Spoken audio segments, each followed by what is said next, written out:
तो दोस्तों, उड़ने की आशा के आज के एपिसोड की शुरुआत में देशमुख परिवार मंदिर में नाग पूजा के लिए एकत्रित होता है। लेकिन दूसरी तरफ रोशनी के मन में भारी उथल पुथल मची होती है। वो ईश्वर से जल्द यहाँ से निकलने की प्रार्थना कर रही होती है ताकि वो अपने बेटे क्रिश और अपनी आई से मिल सके। तभी इसी दौरान एक बड़ा हिट एंड मिस मोमेंट आता है। सुप्रिया, राजेश्वरी और क्रिश ठीक देशमुख परिवार के पीछे खड़े होते हैं, लेकिन क्योंकि देशमुख परिवार का मुख भगवान की मूर्ति की ओर होता है और सुप्रिया का समूह उनके ठीक पीछे खड़ा होता है, इसलिए कोई भी एक दूसरे को देख नहीं पाता। लेकिन तभी पंडित जी सुप्रिया के समूह को पिंडदान की विधि पूरी करने के लिए मंदिर के तालाब की ओर जाने का निर्देश देते हैं। तो सुप्रिया, क्रिश और राजेश्वरी वहां से तालाब की तरफ निकल जाते हैं और रोशनी को भनक तक नहीं लगती कि उसके अपने उससे महज कुछ फीट की दूरी पर थे। फिर उनके जाते ही आजी पंडित जी को बताती है कि पूजा की सारी सामग्री तैयार है और देशमुख परिवार की मुख्य पूजा विधि आरंभ होती है। वहीं दूसरी तरफ पूजा शुरू होते ही पंडित जी मंदिर के कड़े नियमों के बारे में बताते हैं। पहले नियम के अनुसार देशमुख परिवार की चारों बहुएं यानी कि रेणुका, साइली, रिया और रोशनी को अपनी आंचल में 9 प्रकार के अनाज लेकर वटवृक्ष की परिक्रमा करनी है। तो सभी बहुएं पूरी श्रद्धा के साथ इस विधि को पूरा करती हैं और अंत में उस अनाज को हवन की पवित्र अग्नि में समर्पित करती हैं। इसके बाद वे नारियल तोड़कर उसमें पुष्प भरने की रस्म भी पूरी करती हैं। इसके बाद मंदिर में पूजा की गहमा गहमी के बीच रोशनी का ध्यान बार बार अपने फोन पर जा रहा होता है, जिस पर राजेश्वरी के लगातार कॉल्स आ रहे होते हैं। परिवार की नजरों से बचकर वो मंदिर के एक एकांत कोने में चली जाती है ताकि किसी को उस पर शक न हो। छिपते छिपाते जब वो फोन उठाती है तो राजेश्वरी उसको बताती है कि वे लोग पुण्यतिथि की पूजा के लिए मंदिर पहुंच चुके हैं और विधि शुरू हो गई है। रोशनी इधर अपनी परेशानी बताते हुए कहती है कि यहाँ भी सब बहुत अजीब और उलझा हुआ चल रहा है। लेकिन तभी राजेश्वरी एक बड़ा खुलासा करती है। वो बताती है कि गांव वाला मंदिर बंद होने के कारण उन्हें मजबूरन दूसरे वाला मंदिर आना पड़ा, जो कि डैम के पास वाला बड़ा शिव पार्वती मंदिर है। ये सुनते ही रोशनी के होश उड़ जाते हैं और उसको गहरा सदमा लगता है।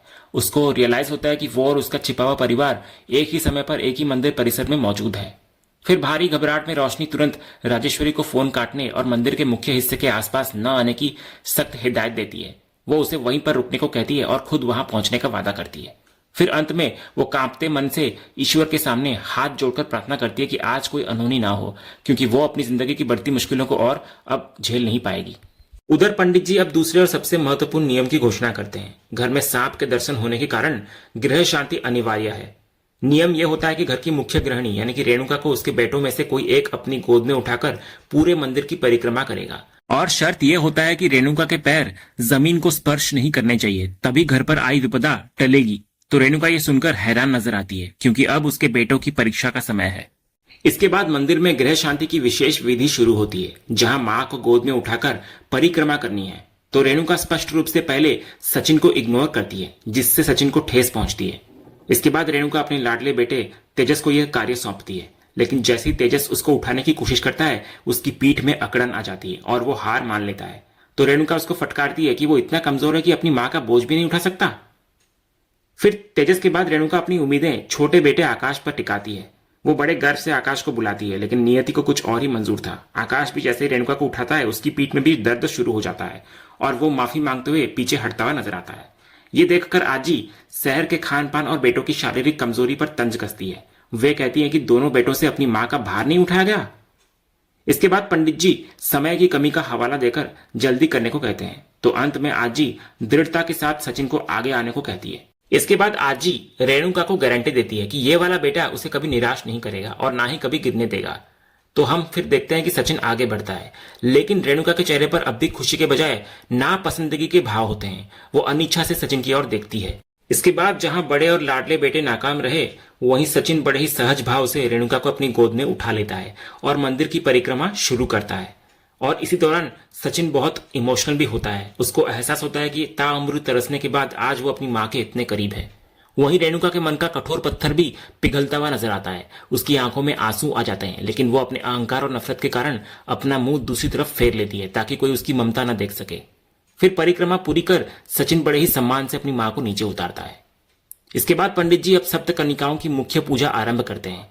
घर के सभी पुरुष परेश, सचिन, तेजस और आकाश हवन कुंड के सामने खड़े होकर विधि विधान पूरा करते हैं। इसके बाद पंडित जी साइली को कलश लेकर पीछे के तालाब से जल भरकर लाने और वटवृक्ष की 7 परिक्रमा करने का निर्देश देते हैं। तभी हम देखते हैं कि रिया साथ चलने की जिद करती है साइली के साथ, लेकिन साइली उसे वहीं पर बैठकर पूजा करने को कहती है और खुद अकेले तालाब की ओर निकल पड़ती है। उधर दूसरी तरफ तालाब के किनारे पहुंचते ही रोशनी की घबराहट चरम पर होती है। वो अपनी आई और राजेश्वरी को तुरंत वहां से भागने के लिए कहती है, क्योंकि उसको डर होता है कि उसका ससुराल वाला परिवार किसी भी पल वहां आ सकता है। लेकिन सुप्रिया अपनी जगह से टस से मस नहीं होती। वो रोशनी को याद दिलाती है कि वे इतनी दूर केवल पिंडदान की रस्म के लिए आए हैं, ताकि क्रिश के पिता की आत्मा को शांति मिले और क्रिश को भविष्य में किसी पितृदोष का सामना न करना पड़े। तभी रोशनी के लिए यह एक बहुत बड़ा धर्म संकट बन जाता है। एक तरफ उसका अपना वजूद और झूठ टूटने का डर, तो दूसरी तरफ उसके मासूम बेटे की भावनाएं। जब क्रिश रोते हुए अपने पिता के बारे में पूछता है और पूजा करने की जिद करता है, तो रोशनी की ममता उसके डर पर हावी हो जाती है। तो राजेश्वरी के समझाने पर वो भारी मन से जोखिम उठाने को तैयार हो जाती है और जल्दी जल्दी पिंडदान की विधि पूरी करने के लिए वहीं पर बैठ जाती है। उधर सायली पंडित जी के आदेश अनुसार कलश लेकर तालाब की ओर चल पड़ती है, लेकिन वो अनजान होती है कि जिस तालाब की ओर वो जा रही है वहां रोशनी का वो चेहरा मौजूद है जिसे दुनिया ने कभी नहीं देखा। उधर तालाब के किनारे पिंडदान की धार्मिक विधि शुरू होती है। पंडित जी विधि के नियम समझाते हुए रोशनी को निर्देश देते हैं कि उसे अपना असली नाम, स्वर्गीय व्यक्ति का नाम और उनके साथ अपना संबंध स्पष्ट रूप से बताना होगा। वे कहते हैं कि हर अर्पण के बाद इन नामों को दोहराना अनिवार्य है। तो रोशनी ये सोचकर कि यहाँ उसे देखने वाला कोई नहीं है, पूरी सच्चाई स्वीकार कर लेती है। वो अपने बेटे क्रिश के साथ अर्पण करते हुए पंडित जी को बताती है कि उसका नाम कल्याणी है और ये उसका बेटा क्रिश है। वो आगे कहती है कि वे कल्याणी के स्वर्गीय पति और क्रिश के पिता सतीश की पुण्यतिथि पर उनके निर्मित ये पिंडदान कर रहे हैं। ठीक उसी पल पीछे खड़ी सायली कलश लेकर झल भरने के लिए पहुंच चुकी होती है और अपनी आंखों के सामने ये दृश्य देख लेती है। रोशनी के मुंह से निकले एक एक शब्द सायली के कानों में पिघले हुए शीशे की तरह उतरते हैं। सायली जहां की तहां स्तब्ध हो जाती है। जब रोशनी दोबारा वही शब्द दोहराती है तो सायली को अपनी आंखों और कानों पर विश्वास नहीं होता। वो ये सोचकर सिहर उठती है कि जिस औरत को वो रोशनी समझकर घर की बहू मान रही थी, वो असल में कल्याणी है, एक विधवा और एक बच्चे की माँ। इसके बाद रोशनी की हकीकत सुनने के बाद सायली के दिमाग में अतीत की बिखरी हुई कड़ियां एक एक करके जुड़ने लगती है। उसे वो पल याद आता है जब परेश ने क्रिश के माता पिता के बारे में पूछा था और रोशनी ने बड़ी सफाई से कहा था कि उसकी माँ नहीं है, केवल पिता है। फिर उसे यह भी याद आता है कि कैसे क्रिश ने अनजाने में रोशनी को काकू कहकर पुकारा था।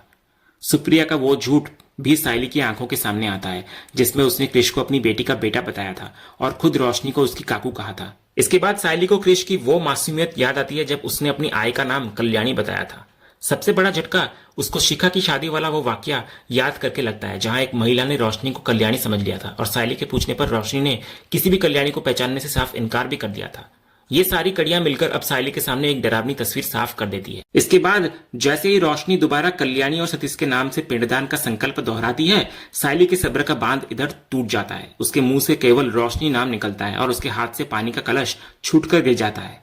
आवाज सुनकर जब रोशनी, सुप्रिया और राजेश्वरी तीनों पीछे मुड़ती हैं, तो सायली को सामने खड़ा देखकर उनके चेहरे का रंग उठ जाता है। सायली इधर कांपती हुई आवाज लेकिन गुस्से भरी आंखों से रोशनी को पूछती है कि क्या वही कल्याणी है और क्या वही सुप्रिया की बेटी और क्रिश की असली आई है।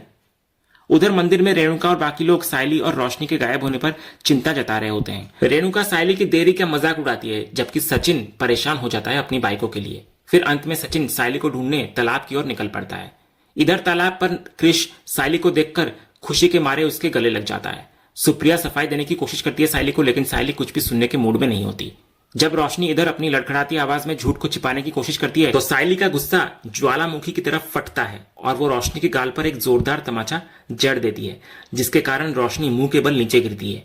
इसके बाद सायली चिल्लाकर कहती है कि उसे अपनी इस घिनौनी चाल पर शर्म आनी चाहिए। तो इस पर रोशनी हाथ जोड़कर और पैर पकड़कर माफी मांगती है और क्रिश की कसम देती है, लेकिन सायली साफ कह देती है कि वो अब ये सच पूरे देशमुख परिवार को बताने जा रही है।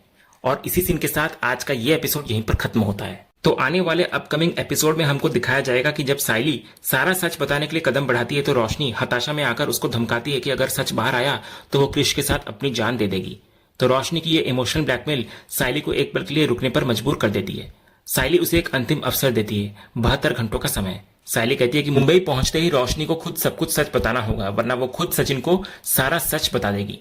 तभी इसी बीच सचिन वहां पहुंच जाता है, जो इस पूरे सस्पेंस को एक नया मोड़ देता हुआ नजर आता है। तो दोस्तों, आपको आज का ये एपिसोड और इसका अपडेट कैसा लगा, अपनी राय हमें कमेंट बॉक्स में जरूर बताएं। अगर आपको आज का ये वीडियो पसंद आया हो तो वीडियो को लाइक और शेयर जरूर करें और उड़ने की आशा के आने वाले रोमांटिक ट्विस्ट एंड टर्न्स जानने के लिए हमारे इस चैनल को सब्सक्राइब करना ना भूलें। मिलते हैं अगले वीडियो में, तब तक के लिए धन्यवाद।